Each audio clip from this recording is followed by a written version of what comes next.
I'd like to welcome you to the Affinity Intercultural Foundation's Luncheon Series.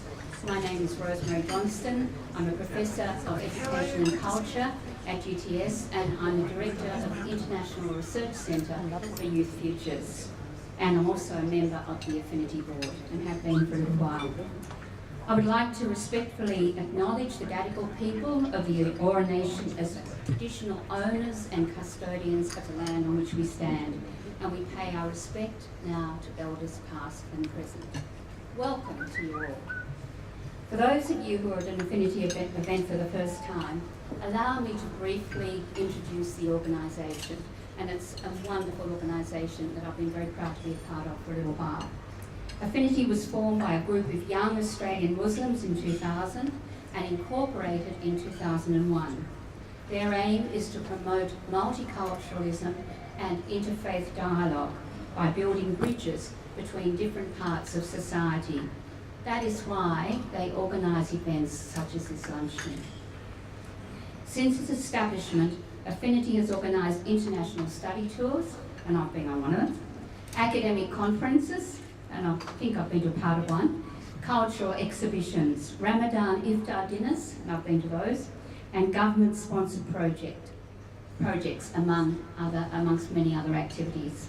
Each event provides ample networking opportunities, so the circle of Affinity supporters grows each time and helps Affinity work in partnership with different segments of society.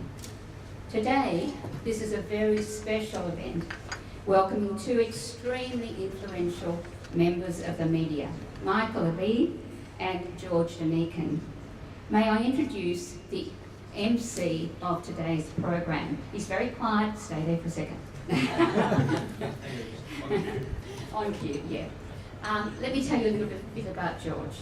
He was born and raised in Sydney. His father was a Greek Armenian who emigrated from Athens in 1949. George grew up speaking Greek, Armenian and Turkish, but did not speak English until the age of 7.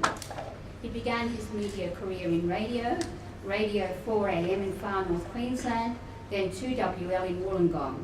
He cracked the big smoke next when he joined 2WS in Sydney.